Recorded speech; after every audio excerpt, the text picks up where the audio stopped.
Hello बच्चों, good morning. आज हम आपको लेसन 20 पढ़ाएंगे, लेकिन इससे पहले हमने आपको कल लेसन 18 पढ़ाया, उसमें आपको पत्र लिखवाया भी है। पत्र में हमने आपको गमला टूटने पर प्रधानाचार्य को क्षमा याचना पत्र लिखवाया है। इसको आप लोग क्लास वर्क कॉपी में लिखिएगा, और होमवर्क में भी हमने आपको यही आपको दिया था, पत्र को ही रफ कॉपी में लिखने के लिए। तो अब तक आपने कंप्लीट कर भी लिया होगा। आज हम लेसन 20 अपठित गद्यांश आपको पढ़ाएंगे। लेसन 19 हमारा अनुच्छेद लेखन है। इसमें हमने आपको, ये आपका हाफ ईयरली का सिलेबस था, लेकिन इस बार आपका लेसन 20 रहेगा, अपठित गद्यांश। अपठित का अर्थ होता है जो पहले आपने कभी पढ़ा ना हो। अब इसमें कहा जा रहा है कि इस तरह के गद्यांशों द्वारा बच्चों की मौखिक एवं लिखित अभिव्यक्ति की क्षमता में वृद्धि होती है तथा रचनात्मक एवं सामान्य ज्ञान का विकास होता है। इसके द्वारा विद्यार्थियों की भाषा शुद्ध होती है। कहने का मतलब ये है कि जो अपठित होता है वह पहले आपने कभी पढ़ा ना हो, पहले आपको पढ़ाया ना गया हो।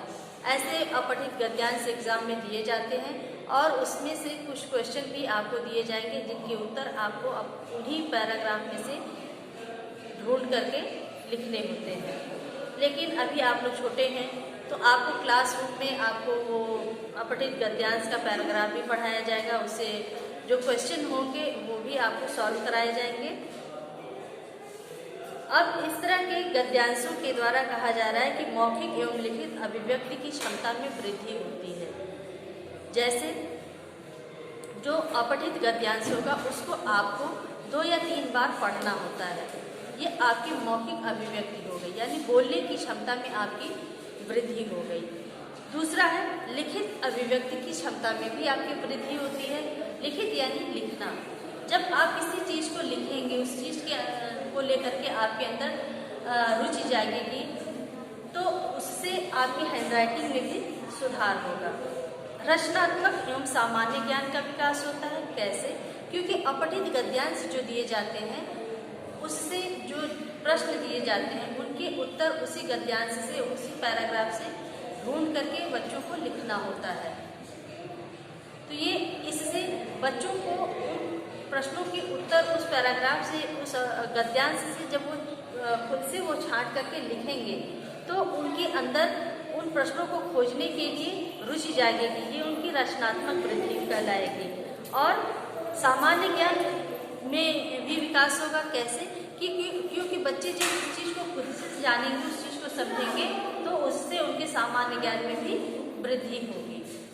तो इस तरह बच्चों की यानी विद्यार्थियों की भाषा भी शुद्ध होती है। जब वो पैराग्राफ को बार बार पढ़ेंगे तो उससे उनके उच्चारण में भी स्पष्टता आती जाएगी। अब कहा जा रहा है कि विद्यार्थियों को अपठित गद्यांश को पढ़कर पूछे गए प्रश्नों के उत्तर देने पड़ते हैं। अपठित गद्यांश को हल करने के लिए पहले निम्न बातों का ध्यान रखना आवश्यक होता है। यानी जैसे हर काम को करने के लिए कुछ नियम होते हैं, उसी तरह से अपठित गद्यांश को भी करने के लिए कुछ नियम हैं, जिनको हम आपको एक बार फिर से समझाते हैं। दिए गए गद्यांशों को 2-3 बार ध्यानपूर्वक पढ़ना चाहिए। जैसे कि मान लीजिए आपको जो गद्यांश दिया जा रहा है वो आपने पहले कभी पढ़ा नहीं है, मान लीजिए, तो उस गद्यांश को आप बार बार जब पढ़ेंगे, कम से कम 2 या 3 बार पढ़िए उसको, ताकि उसमें क्या पूछा जा रहा है, वो किस विषय पर आधारित है, उसमें कैसे क्या करना है, वो चीज़ जब आप 2 या 3 बार जब उसको पढ़ेंगे, तो पढ़ने के दौरान वो आपके दिमाग में वो बात बैठ जाएगी कि इसमें क्या कहा गया है। दूसरी बात, मुख्य बातों को पेंसिल की सहायता से रेखांकित करना चाहिए।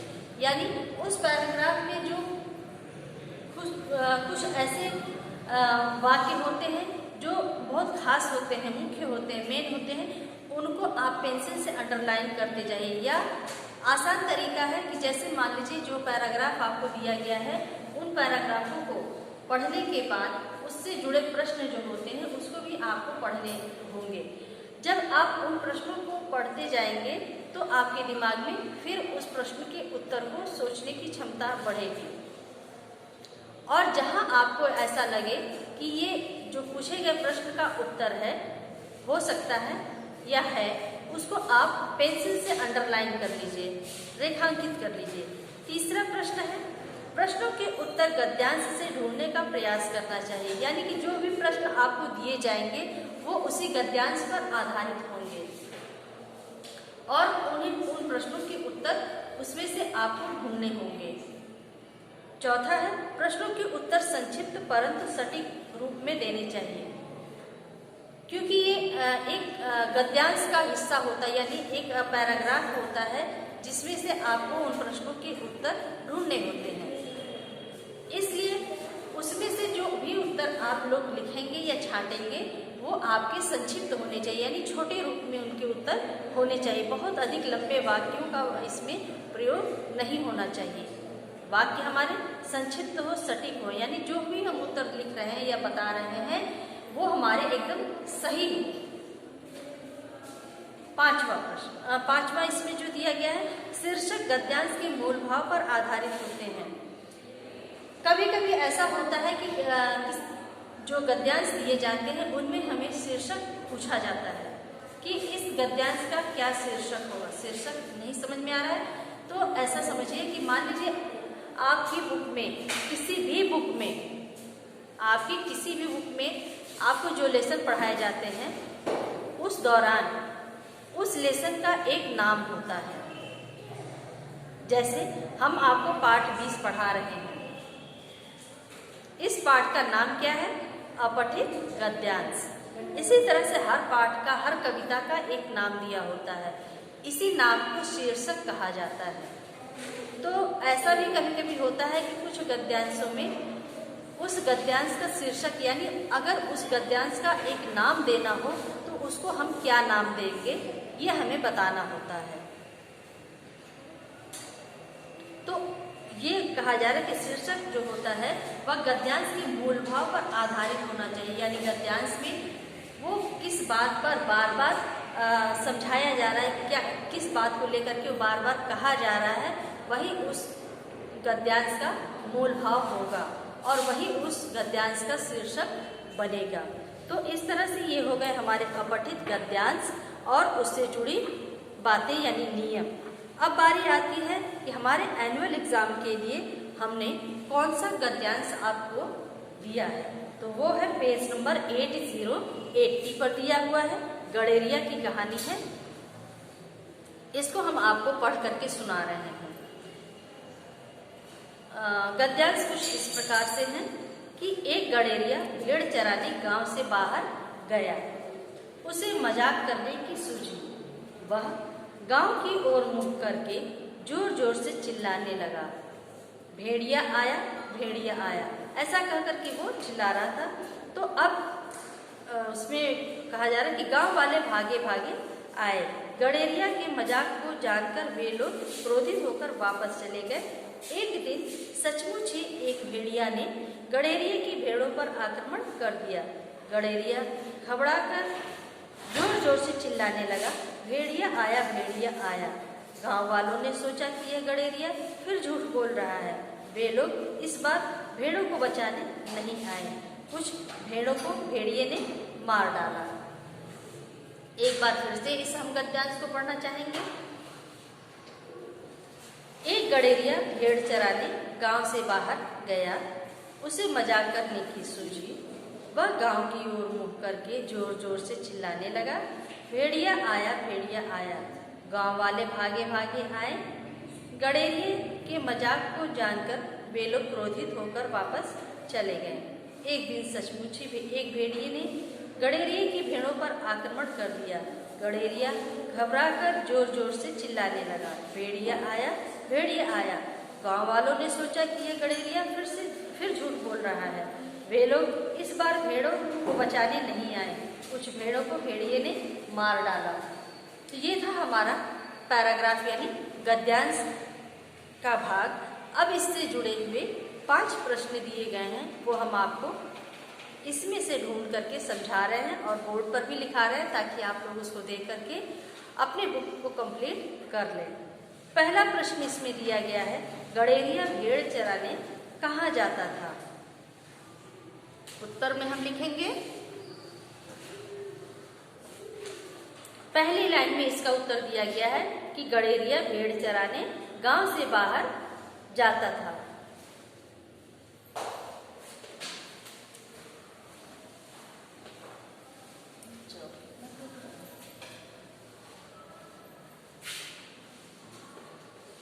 गड़ेरिया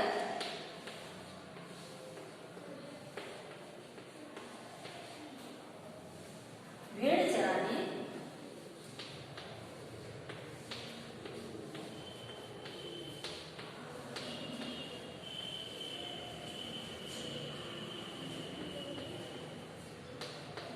गांव से बाहर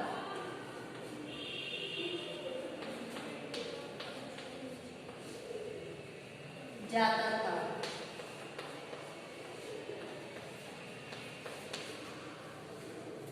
दूसरा प्रश्न हमारा है,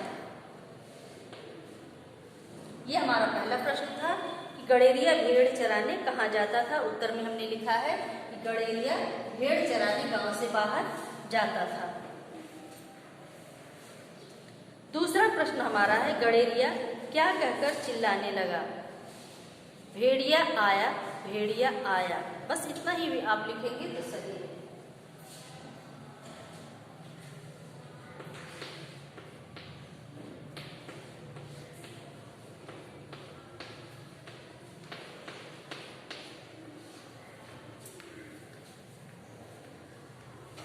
यहाँ पे इस तरह से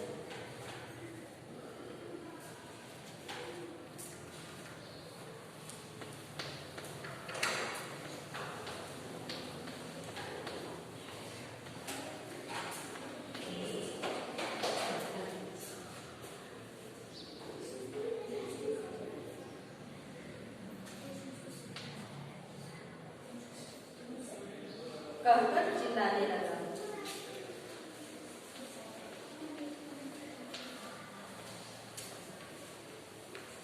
यहाँ पे भी गड़ेरिया निकालना है। गड़ेरिया हम इधर लिख दे रहे हैं, आप लोग इसको कंप्लीट कर लीजिएगा। गड़ेरिया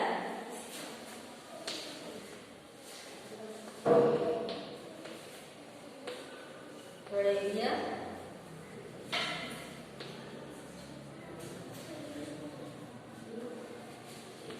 भेड़िया आया, भेड़िया आया कहकर चिल्लाने लगा।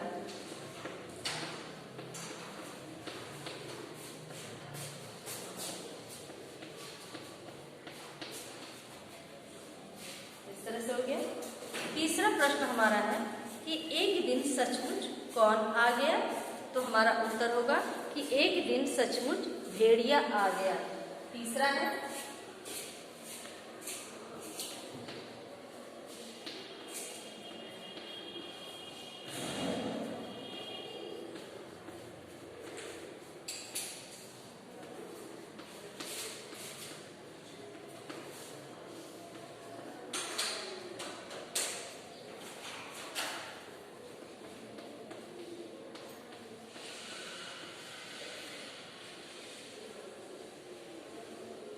चौथा प्रश्न हमारा है, गांव वालों ने क्या सोचा? उत्तर है, गांव वालों ने सोचा कि यह गड़ेरिया फिर झूठ बोल रहा है।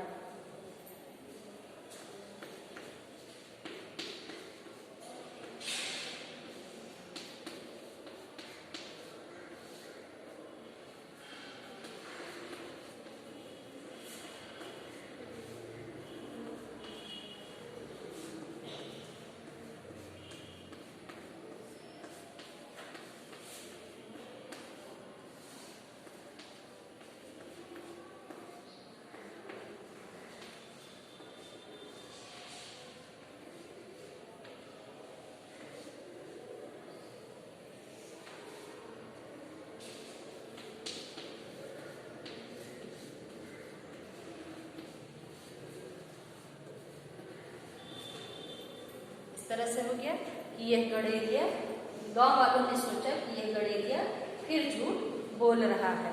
यह हमारा चौथा प्रश्न हो गया। 5वां प्रश्न इसमें दिया गया कि गद्यांश का उचित शीर्षक लिखिए। जैसा कि हमने आपको नियम जब समझा रहे थे उसमें 5वां नियम था कि शीर्षक पूछा जाता है कभी कभी कुछ गद्यांशों में, उसी प्रकार से इसमें भी आपका पूछा गया कि गद्यांश का उचित शीर्षक लिखिए। यानी इस गद्यांश को अगर एक नाम देना हो तो हम इसको क्या नाम देंगे, तो हम नाम देते हैं गडेरिया और भेड़िया।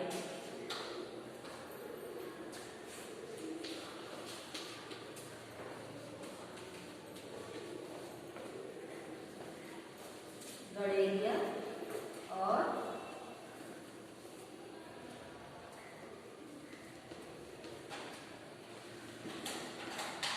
भेड़िया। तो इस तरह से हमने इस कहानी यानी इस गद्यांश का एक नाम दिया कि गडेरिया और भेड़िया, क्योंकि ये जो कहानी आपने गद्यांश के रूप में पढ़ी है इसमें आप पूरी कहानी यानी एक गडेरिए और भेड़िए पर कही गई है, इसलिए हमने इस शीर्षक का नाम गडेरिया और भेड़िया रखा। तो इस तरह से ये हमारा गद्यांश कंप्लीट हो गया।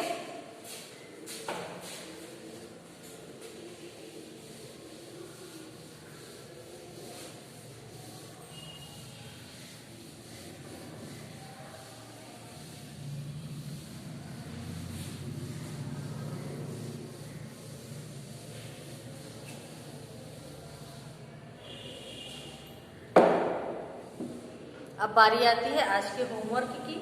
तो होमवर्क में आप लोग लिख लीजिए त्रिकाल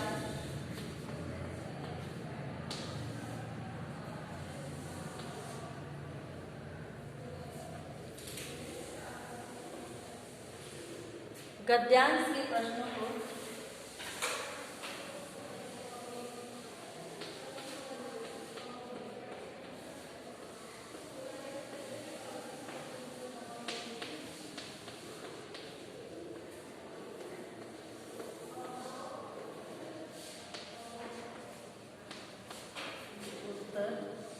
याद कीजिए।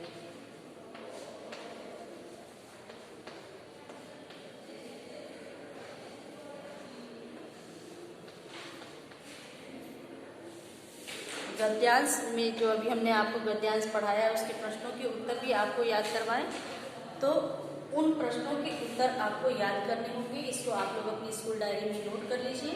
ये आज का आपका होमवर्क रहेगा। तो आज की क्लास को हम यहीं पे समाप्त करते हैं।